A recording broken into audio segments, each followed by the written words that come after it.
Bonjour à tous, Costa Dorada. Donc, petit retour rapide sur un écumeur de la gamme ASF, puisque je vais remettre un bac de quarantaine en marche, plus petit que l'autre, et je voulais un écumeur extérieur. Voilà. Donc, celui-ci m'a paru relativement correct pour pas mal de points, on va voir ensemble. Donc, l'emballage déjà me convient tout à fait, puisque vous voyez, le carton il est quand même correct hein, pour un DC Pottensheimer. Tout est après emballé dans du papier bulle. Voilà, donc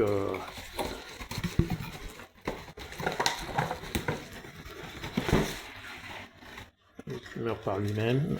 Il y a encore un petit carton dans le fond. Et voilà.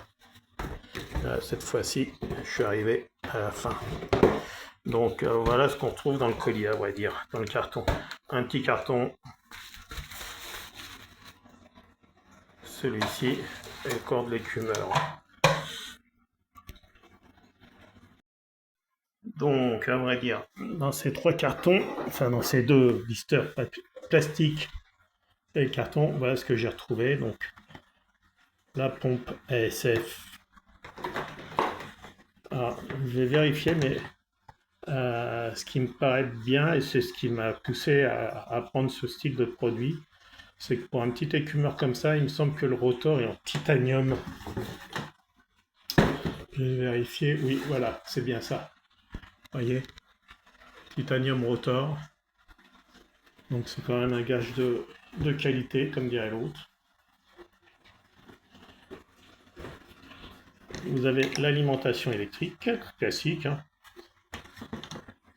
Alors c'est pareil, ça c'est un petit plus, puisque j'avais déjà la rampe Protec de chez eux. Et le fait d'appuyer sur le petit bouton là, vous pouvez défaire la prise et mettre une prise américaine ou autre. Alors pour nous, il n'y a pas d'utilité, mais en tout cas, ça montre leur compatibilité, on va dire. Alors peut-être pas américaine parce qu'ils doivent être sous 60 Hz, je dirais plutôt anglaise ou quelque chose comme ça, voilà. Le petit contrôleur électronique, donc off-on plus moins, tout à fait le basique, mais tout à fait suffisant pour un écumeur. Et la pompe. Donc là, je viens de démonter le rotor. Hein.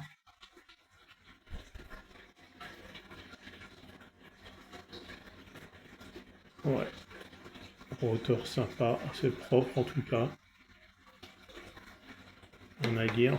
Pour la démonter, franchement, c'est génial. Hein. C'est un quart de tour, donc c'est rapide.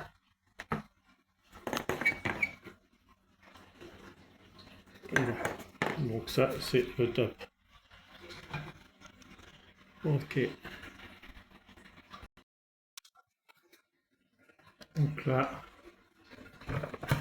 le couvercle rapide pour le démonter, vous voyez. Voilà. Ça se démonte très rapidement.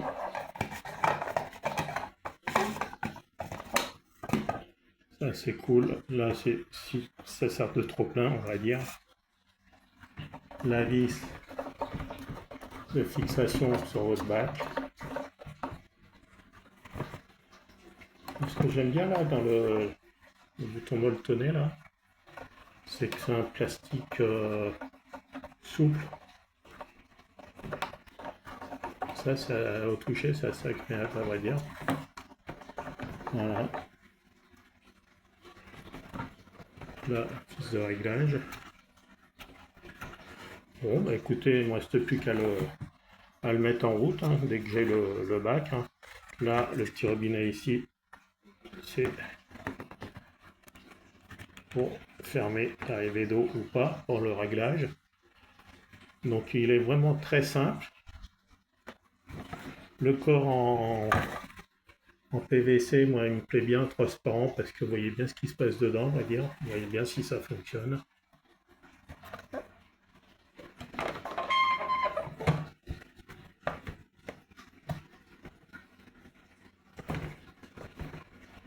Donc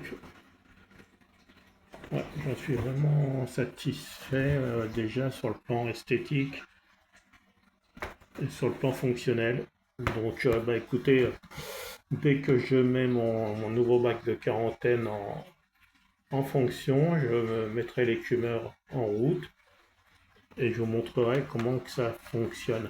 Alors, le seul petit bémol, peut-être, si on cherche bien la misère, ils auraient pu mettre un petit morceau de double face dans le carton pour fixer un peu la télécommande pour éviter qu'elle traîne. Mais là, c'est vraiment si on cherche la petite bête, hein, comme dirait l'autre. Donc là, non, il n'y est pas. Donc bon, bah écoutez, voilà. Donc c'était un petit retour rapide déjà sur cet écumeur de chez donc ASF, hein, Aquarium System France. Et puis bah, dès qu'il est en place dans le bac, je vous ferai une vidéo. Alors pourquoi un bac de quarantaine? Jusqu'à présent, j'en avais jamais fait. Et je pense que j'avais le bon sein avec moi, donc il n'y avait pas eu de problème. Par contre, la dernière fois que j'ai passé commande sur un auriculus chez Nguyen, donc masterfish.fr, j'ai bien reçu l'auriculus. Manque de peau, il était porteur de maladie. Une famille dans le bac, 24 heures après, il était couvert de points blancs. Et il m'a mis la mort dans le bac. Et là, j'ai perdu lourd, hein, puisque j'ai perdu 2 picots, un gématome, un flavescent, l'auriculus, un autre centropige bicolore. Donc ouais, j'ai perdu très lourd pour un poisson qui était malade.